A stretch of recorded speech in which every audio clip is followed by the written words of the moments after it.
Hello students हमने पिछली class में एप्लीकेशन ऑफ गॉस थ्योरम में कंडक्टर के पास इलेक्ट्रिक फील्ड निकाला था, जिसमें हमने एक लार्ज मेटल की शीट ले ली थी और उसके पास इलेक्ट्रिक फील्ड आई थी सिग्मा अपॉन एप्सिलॉन नॉट। फिर एक रैंडम सा कंडक्टर लिया था और उसके जस्ट आउटसाइड इलेक्ट्रिक फील्ड निकाली थी हमने सिग्मा अपॉन एप्सिलॉन नॉट। फिर हमने solid hollow charge spherical conductor लिया था, उसके अंदर सरफेस पे और बाहर इलेक्ट्रिक फील्ड निकाली थी। आज की क्लास में हमें solid non conducting charge sphere की वजह से इलेक्ट्रिक फील्ड निकालनी है, उसके अंदर सरफेस पे और बाहर। पर इससे पहले हम पिछले वाला जो आर्टिकल लास्ट क्लास में हमने देखा था कि solid hollow charge spherical conductor के अंदर सरफेस पे और बाहर इलेक्ट्रिक फील्ड जो निकाली थी हमने, उसका ग्राफ रह गया था। तो आज ग्राफ देखेंगे। सारी चीज़ें बहुत सिंपल है, ग्राफ भी इंपॉर्टेंट है, इसलिए इसको मिस नहीं करना है। तो एक कंडक्टर हम ऐसे मानते हैं, जो कल हमने माना था, कल का कंडक्टर।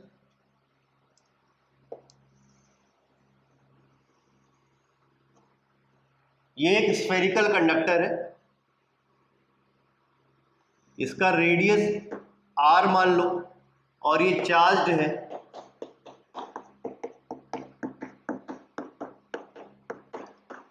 इस पे चार्ज मान लेते हैं हम कैपिटल Q, जैसा हमने कल माना था। ठीक है, अब ये सेंटर है।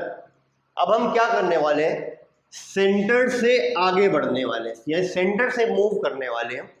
सेंटर से आगे बढ़ेंगे, ठीक है, इस तरफ ऐसे बढ़ेंगे। ठीक है, सेंटर से आगे बढ़ेंगे, सरफेस की तरफ जाएंगे, फिर सरफेस पे पहुंच जाएंगे, फिर सरफेस से बाहर निकल जाएंगे, और ऐसे मूव करते हुए हम इलेक्ट्रिक फील्ड देखेंगे कि कितनी है। यानी पहले हम देखेंगे कि सेंटर पे इलेक्ट्रिक फील्ड कितनी है, फिर सेंटर से थोड़ा दूर पर इलेक्ट्रिक फील्ड कितनी है, फिर सरफेस पे इलेक्ट्रिक फील्ड कितनी है, और सरफेस के बाहर इलेक्ट्रिक फील्ड कितनी है। ऐसे देखते हुए हमें ग्राफ बनाना है। तो मैं यहीं पर एक ग्राफ ऐसे बना दे रहा हूं।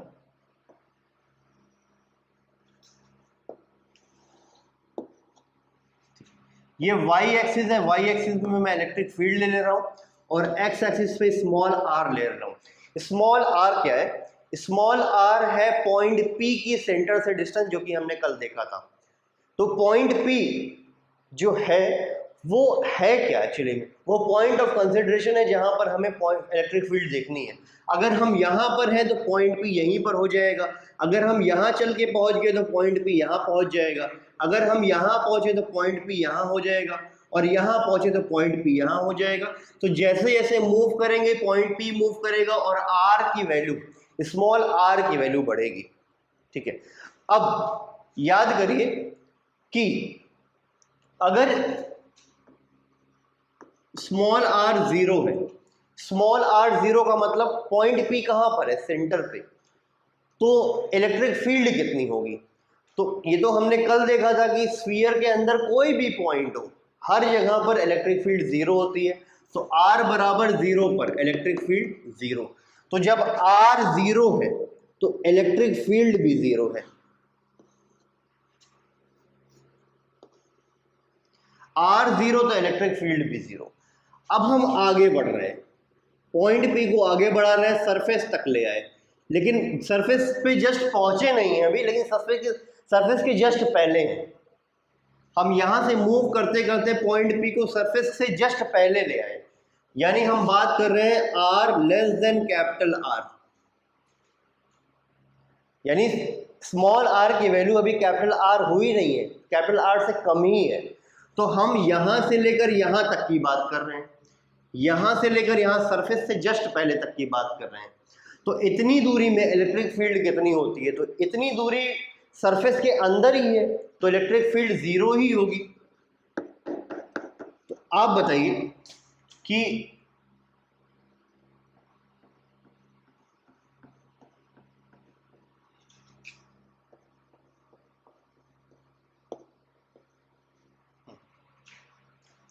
जीरो से स्मॉल आर बराबर 0 से स्मॉल आर बराबर कैपिटल R अगर हम मूव करें, यानी यहां से लेकर यहां तक मूव करें, तो इलेक्ट्रिक फील्ड लगातार रास्ते में कितनी है? 0। तो यहां से लेकर स्मॉल r बराबर 0 से स्मॉल r बराबर कैपिटल R से पहले, ठीक है, इलेक्ट्रिक फील्ड अभी 0 ही है। ये ज़ीरो है, इलेक्ट्रिक फील्ड अभी ज़ीरो है, यानी स्मॉल आर की इतनी सारी वैल्यूज़ के लिए, इलेक्ट्रिक फील्ड ज़ीरो है। अब जैसे ही हम सरफेस पे पहुंच जाते हैं, इलेक्ट्रिक फील्ड अचानक से बढ़ जाएगी। तो सरफेस पे अगर पॉइंट P आ गया, यहाँ पर पॉइंट P सरफेस पे आ गया, तो स्मॉल आर कैपिटल आर के बराबर हो जाएगा। स्मॉल आर कैपिटल आर के बराबर हो जाएगा तो पॉइंट P सरफेस पे आ जाएगा। पॉइंट P सरफेस पे आ गया तो सरफेस पे इलेक्ट्रिक फील्ड होती है स्मॉल के Q by capital R square. यानी जैसे ही आप सरफेस पे आएंगे इलेक्ट्रिक फील्ड बढ़ जाएगी और वो बढ़ के हो जाएगी Q बाई आर स्क्वायर। यानी जैसे ही यहां पर आएंगे इलेक्ट्रिक फील्ड बढ़ जाएगी।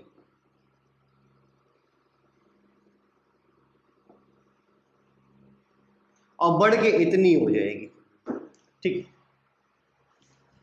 अब और आगे बढ़ रहे हैं, यानी पॉइंट P और आगे बढ़ रहा है, यानी स्मॉल r और बढ़ रहा है, यानी अब स्मॉल r कैपिटल R से भी ज्यादा हो जाएगा। तो small r greater than capital R। तो अगर स्मॉल r कैपिटल R से ज्यादा है, यानी पॉइंट P सरफेस के बाहर है, तो इलेक्ट्रिक फील्ड क्या हो जाती है, हमने देखा था इसके इलेक्ट्रिक फील्ड हो जाती है कि Q by small r square. यानी सरफेस के बाहर किसी भी पॉइंट पर इलेक्ट्रिक फील्ड E बराबर Q by small r square होता है। अब यहाँ पर जो इलेक्ट्रिक फील्ड है वो स्मॉल r के स्क्वायर के इन्वर्सली प्रोपोर्शनल है। यानी जैसे जैसे आप आगे बढ़ोगे स्मॉल r भी बढ़ेगा, स्मॉल r बढ़ेगा तो इलेक्ट्रिक फील्ड घटेगी। देख लीजिए E inversely proportional to r square. जैसे जैसे आप आगे बढ़ोगे स्मॉल r की वैल्यू तो बढ़ेगी, स्मॉल r की वैल्यू बढ़ेगी तो कैपिटल E या इलेक्ट्रिक फील्ड घटेगी। E inversely proportional to r square है। तो जैसे ही आप कैपिटल R से आगे बढ़ोगे इलेक्ट्रिक फील्ड घटने लगेगी। और वो किस तरह से घटेगी, कुछ इस तरह से।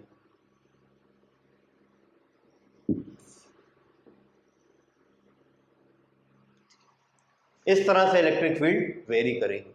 तो ये ग्राफ हो गया इस पूरे जो कल हमने डिस्कशन किया था इस कंडक्टर के लिए। तो electric field versus small r का ये ग्राफ हो गया। ये ग्राफ भी आपको अच्छे से आना चाहिए, ठीक है। इसको प्रॉपरली नोट करिए, फिर हम सॉलिड नॉन कंडक्टर पे आते हैं जो कि चार्ज होगा, ठीक है। इसको नोट करिए, ठीक है। अब है electric field due to solid non conducting charged sphere.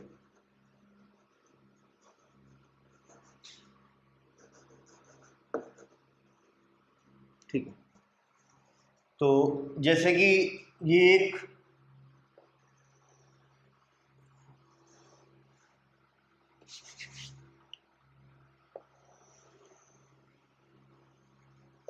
एक स्फीयर मैंने मान लिया और ये सॉलिड है, हॉलो नहीं है, सॉलिड है।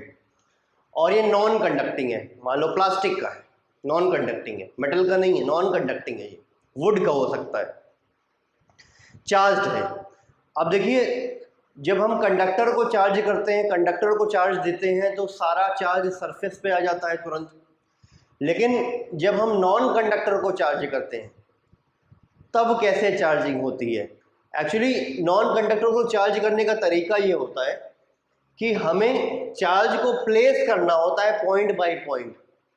यहाँ पर चार्ज आप कहीं पर भी पॉइंट पे दोगे वो चार्ज आगे बढ़ के सरफेस पे नहीं आएगा, वो चार्ज जहाँ पर रखोगे आप वहीं पर रह जाएगा। यानी कि अगर आपने चार्ज बाहर से उठा के इस पॉइंट पे रखा तो वो चार्ज यहीं पर रखा रह जाएगा। चार्ज को बाहर से उठा के यहाँ पर रखा, वो चार्ज यहाँ पर रह जाएगा। यानी जिस पॉइंट पे आप बाहर से चार्ज ला के रखोगे वो चार्ज वहीं पर रुका रह जाएगा, मूव नहीं करेगा। तो अगर ये नॉन कंडक्टर है और सॉलिड है, स्फेरिकल भी है, ठीक है, तो इसको चार्ज करने का मतलब ये है कि हमें बाहर से चार्ज उठाकर यहाँ पर पॉइंट बाय पॉइंट प्लेस करना पड़ेगा। ऐसे एम्बेड करना पड़ेगा, मतलब हमें यहाँ पर यहाँ पर चार्ज प्लेस करना पड़ेगा, फिर यहाँ करना पड़ेगा, फिर यहाँ करना पड़ेगा, फिर यहाँ करना पड़ेगा। पॉइंट बाय पॉइंट हमें चार्ज को प्लेस करना पड़ेगा, चार्ज को रखना पड़ेगा। तो इस तरह से हम इस नॉन कंडक्टर को चार्ज कर पाएंगे। तो इसको हमने चार्ज कर दिया पॉजिटिव चार्ज से, और ये पूरा का पूरा ऐसे चार्ज हो गया है, सॉलिड है।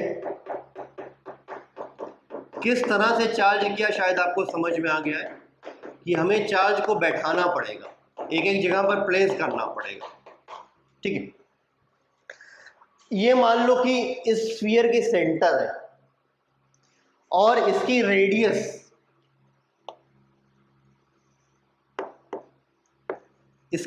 है कैपिटल आर। अब इसमें भी फिर वही काम करना है हमें।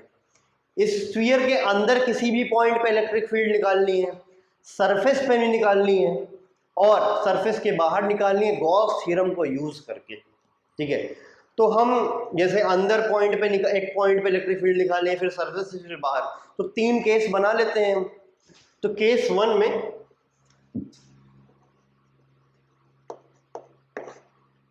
वही small r less than capital r मान लेते हैं। अब स्मॉल आर है क्या, सरफेस के अंदर आप कोई पॉइंट मानोगे जहां पर इलेक्ट्रिक फील्ड निकालनी है, तो उस पॉइंट की सेंटर से डिस्टेंस स्मॉल आर कहलाती है। जैसे अपने पॉइंट पी यहां पर मान लिया, ये पॉइंट पी मान लिया, पॉइंट पी की सेंटर से डिस्टेंस कहलाएगी स्मॉल आर। तो पॉइंट पी अगर सरफेस के अंदर ही है तो स्मॉल आर कैपिटल आर से कम होगा, वही चीज हमने लिखी है। तो ये चीज हर उस पॉइंट के लिए वैलिड है, एप्लीकेबल है जो सरफेस के अंदर है। सरफेस के अंदर कोई भी पॉइंट होगा उसके लिए स्मॉल आर की वैल्यू कैपिटल आर से कम होगी। तो पॉइंट पी पे इलेक्ट्रिक फील्ड निकालनी है, तो कैसे निकालेंगे हम? हमें गॉस थ्योरम यूज करके निकालनी है। तो गॉस थ्योरम का पहला जो मैथमेटिकल एक्सप्रेशन है वो होता क्या है, याद करिए, वो ये होता है closed integral of electric field.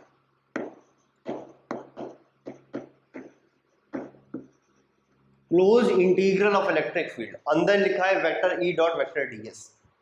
ठीक, इसका मतलब ये होता है कि एक क्लोज सरफेस से इलेक्ट्रिक फ्लक्स, इसका मतलब ये होता है। और यहाँ पर जो चीज लिखी है उसका मतलब ये होता है क्लोज सरफेस के अंदर जो चार्ज है डिवाइड बाय एप्सिलॉन नॉट। तो हमें ये सॉल्व करना पड़ेगा, फिर ये सॉल्व करना पड़ेगा। जब हम सॉल्व करेंगे तो पॉइंट पी पर लास्ट में अपने आप इलेक्ट्रिक फील्ड आ जाएगी। कैसे आएगी? तो ये वाला पार्ट देखिए, इसमें क्या है कि हमें क्लोज सरफेस से इलेक्ट्रिक फील्ड निकालना, इलेक्ट्रिक फ्लक्स निकालना है। तो क्लोज सरफेस वो है कौन सा, तो हमें क्लोज सरफेस बनाना पड़ेगा, और वो जो क्लोज सरफेस होगा उसमें हम गॉस थ्योरम अप्लाई करके इलेक्ट्रिक फ्लक्स निकालेंगे। इसलिए उस क्लोज सरफेस को गॉसियन सरफेस बोला जाता है। तो हम गॉसियन सरफेस या क्लोज सरफेस बनाने वाले हैं। तो जो क्लोज सरफेस मैं बनाने वाला हूं वो ये है।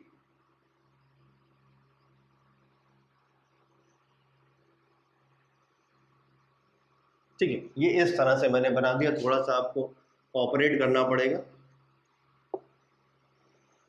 ठीक, ये गॉसियन सरफेस है, ये हल्का सा मैंने बना दिया, डैश नहीं बनाया मैंने, बट लाइट लाइन से मैंने बना दिया इस तरह से। तो ये गॉसियन सरफेस जो मैंने बनाया है, इसको ध्यान दीजिए, ये पॉइंट पी से पास कर रहा है और पूरी तरीके से सिमेट्रिकल है।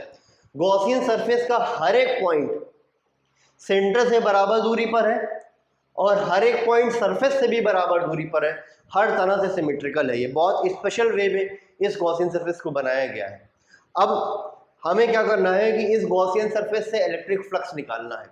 तो ये जो गॉसियन सरफेस है ये प्लेन तो नहीं है, ये तो नॉन प्लेन है, और नॉन प्लेन सरफेस अगर होता है तो उससे हम इलेक्ट्रिक फ्लक्स निकालते कैसे हैं?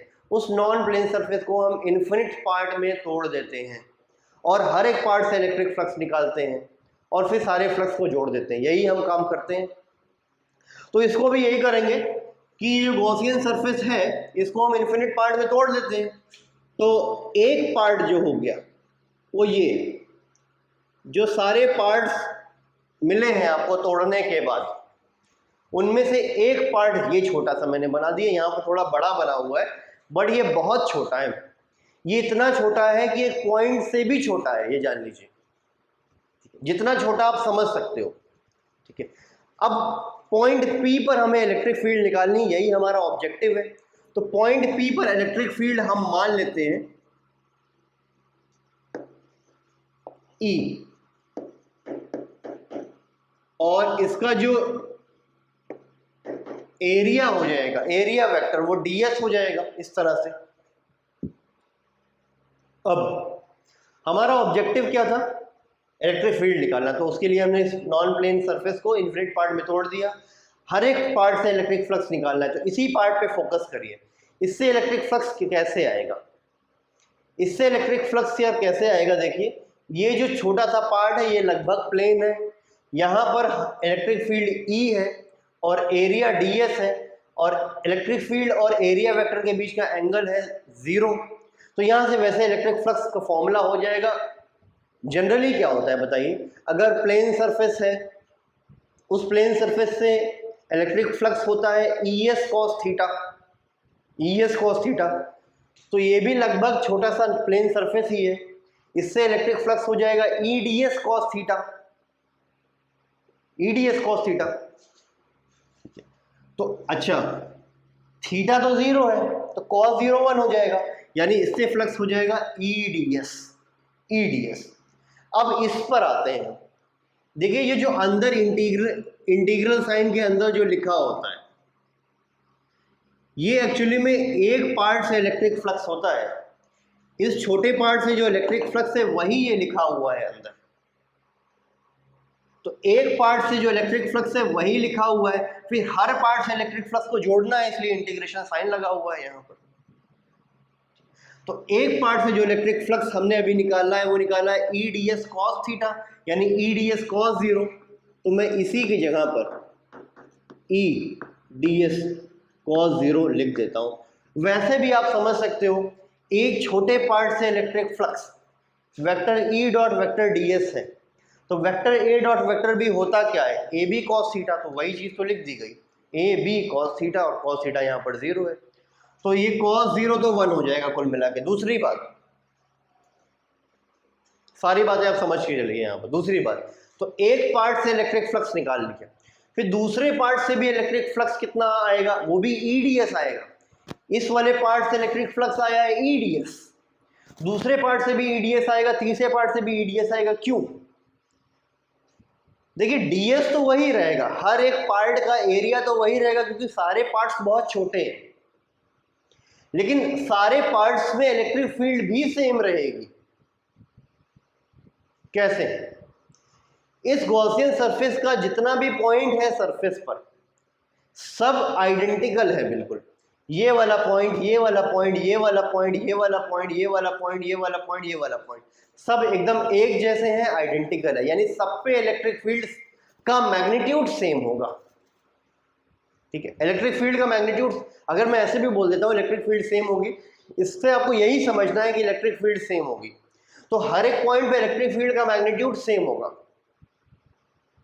तो हर एक पॉइंट, तो जितने भी पार्ट्स हैं सब पे इलेक्ट्रिक फील्ड सेम है, तो सबसे इलेक्ट्रिक फ्लक्स आएगा EDS, EDS, EDS, EDS। अब बताइए,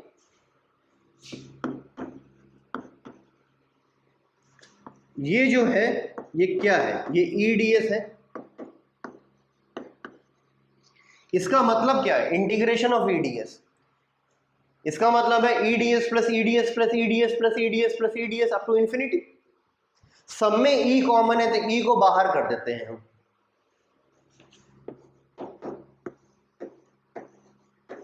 सब में E कॉमन है, क्योंकि सबके लिए E सेम है। अब रह क्या गया कि ds का इंटीग्रेशन, यानी जो छोटे छोटे एरिया है उन्हीं का एडिशन करना है आपको बस। तो ये जो छोटे छोटे एरियाज हैं गॉसियन सरफेस पे, सबको जोड़ोगे तो गॉसियन सरफेस का एरिया मिल जाएगा। गॉसियन सरफेस एक बिल्कुल स्फीयर है, तो एरिया क्या हो जाएगा? गॉसियन सरफेस का जो एरिया हो जाएगा वो हो जाएगा 4 पाई r²। शायद इतनी बात समझ में आ रही है। गॉसियन सरफेस का जो एरिया होगा वो पूरा हो जाएगा 4 पाई r², जहां पर स्मॉल r गॉसियन सरफेस की रेडियस है, स्मॉल r पॉइंट P की पोजीशन सेंटर से है, या फिर गॉसियन सरफेस की रेडियस भी है। शायद सारी बात क्लियर हो रही है। अब सेकंड वाले पार्ट, राइट साइड वाले पार्ट पे आते हैं। ये जो स्मॉल क्यू है, ये स्मॉल क्यू होता क्या है? गॉसियन सरफेस के अंदर का चार्ज, यानी ये जो गॉसियन सरफेस है इसके अंदर का चार्ज, ये चार्ज कितना है ये बताना है आपको। ठीक, तो हम मान लेते हैं कि ये जो पूरे स्फीयर में जो चार्ज है, ठीक है, उसकी चार्ज डेंसिटी रो है। Charge density rho, charge density rho मतलब ये वॉल्यूम चार्ज डेंसिटी है, इसका मतलब होता है चार्ज पर यूनिट वॉल्यूम। तो ये जो नॉन कंडक्टिंग चार्ज स्फीयर है इसकी वॉल्यूम चार्ज डेंसिटी रो है। रो का मतलब होता है चार्ज पर यूनिट वॉल्यूम, एक यूनिट वॉल्यूम में कितना चार्ज है, यही मतलब होता है। तो हमारा फोकस अभी क्या है कि हमें गॉसियन सरफेस के अंदर का चार्ज निकालना है। तो आप बताइए कि अगर एक यूनिट वॉल्यूम है, यूनिट वॉल्यूम में चार्ज है रो, रो का मतलब ही होता है चार्ज पर यूनिट वॉल्यूम, तो एक यूनिट वॉल्यूम में चार्ज है रो, तो गॉसियन सरफेस के अंदर का जो वॉल्यूम है उसी में आपको चार्ज निकालना है। गॉसियन सरफेस के अंदर का चार्ज निकालना है, मतलब गॉसियन सरफेस के अंदर का जो वॉल्यूम है उसी का चार्ज निकालना है, वही है क्यू। तो एक यूनिट वॉल्यूम में चार्ज है रो, तो गॉसियन सरफेस के अंदर के जो वॉल्यूम है उसमें कितना चार्ज होगा? तो गॉसियन सरफेस का जो अंदर का वॉल्यूम है वो है 4/3 पाई आर क्यूब। समझ में आ रही है बात? गॉसियन सरफेस के अंदर का जो वॉल्यूम है वो है 4/3 पाई आर क्यूब, यही होगा। गॉसियन सरफेस का अंदर का जो वॉल्यूम है वो बिल्कुल कैसा है? स्फेरिकल है। एक स्फीयर के वॉल्यूम का फॉर्मूला होता है 4/3 पाई आर क्यूब, यही होता है। तो गॉसियन सरफेस के अंदर का जो वॉल्यूम है वो है 4/3 पाई आर क्यूब। तो यूनिट वॉल्यूम में चार्ज है रो, इतने वॉल्यूम में कितना चार्ज हो जाएगा? तो इसी को रो से मल्टीप्लाई कर देंगे, तो 4/3 पाई आर क्यूब इंटू रो। तो यही चीज हम यहाँ पर लिख दे रहे हैं, 4/3 pi r cube into rho divided by sine naught. अब यहां से 4 पाई आर स्क्वायर कट जाएगा, देख लीजिए। और फाइनली जो चीज बनेगी मैं यहां पर लिख दे रहा हूं, E is equal to rho r upon 3 epsilon naught. Rho r upon 3 epsilon naught, E is equal to rho r upon 3 epsilon naught. इसका मतलब क्या है कि ये जो स्फीयर है, चार्ज नॉन कंडक्टिंग स्फीयर, इसके अंदर जो इलेक्ट्रिक फील्ड होगी वो स्मॉल आर के डायरेक्टली प्रोपोर्शनल होगी। यहाँ पर रो कांस्टेंट है, 3 कांस्टेंट, एप्सिलॉन नॉट कांस्टेंट है। Electric field is directly proportional to r, यानी आप सेंटर से जैसे ही आगे बढ़ोगे तो स्मॉल आर बढ़ेगा तो इलेक्ट्रिक फील्ड भी बढ़ेगी। तो सेंटर पे इलेक्ट्रिक फील्ड 0 होगी, आर बराबर 0 है तो इलेक्ट्रिक फील्ड भी 0 होगी। और जैसे ही आप आगे बढ़ोगे, जैसे जैसे आप आगे बढ़ोगे स्मॉल आर बढ़ता जाएगा तो इलेक्ट्रिक फील्ड भी बढ़ती जाएगी, यानी सरफेस के अंदर E directly proportional to r, वही फॉर्मूला है। शायद इतनी बात क्लियर है। तो इसके अंदर किसी भी पॉइंट पे electric field rho r upon 3 epsilon naught, ये फिंगर टिप पे होना चाहिए आपके। इसके अंदर हर एक पॉइंट पे electric field rho r upon 3 epsilon naught. अब सरफेस पे इलेक्ट्रिक फील्ड की बात करते हैं, केस 2। तो अगर मैं केस 2 की बात करूं सरफेस पे, तो हमारा जो पॉइंट है वो सरफेस पे आ जाएगा। जो पॉइंट पी हमने माना है उसको सरफेस पे मानेंगे पॉइंट पी। और जो स्मॉल आर होगा, स्मॉल आर का मतलब पॉइंट पी के सेंटर से डिस्टेंस, तो स्मॉल आर कैपिटल आर के बराबर हो जाएगा। तो वही चीज मैंने लिख दी। अब यहां पर क्या करने वाले हैं कि वही पिछले कल की क्लास में जो हमने किया था, जिस कंडक्टिंग स्फीयर था, तो सरफेस पे जब पॉइंट था तो हमने सरफेस पे गॉसियन सरफेस मान लिया था, वही चीज यहां पर भी मानेंगे और सेम वैसा ही रिजल्ट आएगा। और जो फाइनल कंक्लूजन हमने निकाला था वो क्या निकाला था कि अगर आपको सरफेस पे इलेक्ट्रिक फील्ड निकालनी है तो पूरा चार्ज आप सेंटर पे अज्यूम कर लो। यही हमने देखा था कि सरफेस पे अगर इलेक्ट्रिक फील्ड निकालनी होती है तो पूरा चार्ज हम सेंटर पे अज्यूम कर लेते हैं, अंदर इलेक्ट्रिक फील्ड जीरो, याद करिए ये हमने देखा था। सरफेस पे इलेक्ट्रिक फील्ड निकालनी होती है तो पूरा चार्ज हम सेंटर पे अज्यूम कर लेते हैं। वही चीज़ यहाँ पर भी करनी होगी। वो मैं पूरा वो डेरिवेशन नहीं करने वाला हूँ क्योंकि सेम रिजल्ट आएगा, सेम तरीका है बिल्कुल करने का, और वही चीज़ बिल्कुल आपको यहाँ पर कॉपी कर देनी है। तो इसके सरफेस पे जो इलेक्ट्रिक फील्ड होगी वो क्या हो जाएगी, वो होगी E इज इक्वल टू के क्यू बाई आर स्क्वायर। तो सरफेस पे इलेक्ट्रिक फील्ड निकालनी होती थी तो पूरे चार्ज को हम सेंटर पे मान लेते थे, और मान लेते थे कि सेंटर पे एक पॉइंट चार्ज है, उस पॉइंट चार्ज की वजह से सरफेस पे जो पॉइंट है उस पे इलेक्ट्रिक फील्ड निकाल लेते थे। वही चीज़ यहाँ पर करनी है कि ये पूरा जो चार्ज है उसको आप सेंटर पे मान लो, तो एक पॉइंट चार्ज कैपिटल क्यू हो जाएगा। कैपिटल क्यू मान लो कि पूरा चार्ज कैपिटल क्यू है। जो कैपिटल क्यू लिखा हुआ है वो एक्चुअली में है क्या, capital Q is the total charge, capital Q is the total charge given in the sphere. ठीक है, टोटल चार्ज कैपिटल क्यू है, तो पूरे चार्ज को सेंटर पे मान लो, तो एक पॉइंट चार्ज हो जाएगा सेंटर पे। अब आपके पास एक पॉइंट चार्ज है सेंटर पे और पॉइंट पी है सरफेस पर, तो पॉइंट चार्ज की वजह से सरफेस पे जो इलेक्ट्रिक फील्ड होगी वही आ जाएगी, small E capital E is equal to K capital Q upon r square, क्योंकि पॉइंट सेंटर और पॉइंट पी की डिस्टेंस के बीच की डिस्टेंस कैपिटल आर होगी। शायद इतनी बात क्लियर है। केस 2 पे आते हैं, 3 पे आते हैं।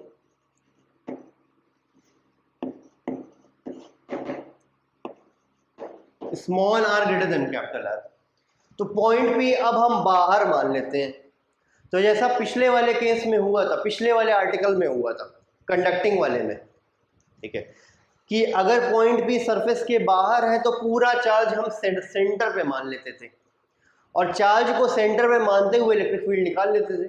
वही चीज़ यहाँ पर भी करनी है। ये जो पूरा चार्ज क्यू है इसको आप सेंटर पे मान लो, तो सेंटर पे आपके पास हो गया एक पॉइंट चार्ज कैपिटल क्यू, और पॉइंट पी यहाँ पर बाहर है। पॉइंट पी और सेंटर के बीच की डिस्टेंस है स्मॉल आर, तो point P distance small r, charge capital Q, field निकाल लीजिए।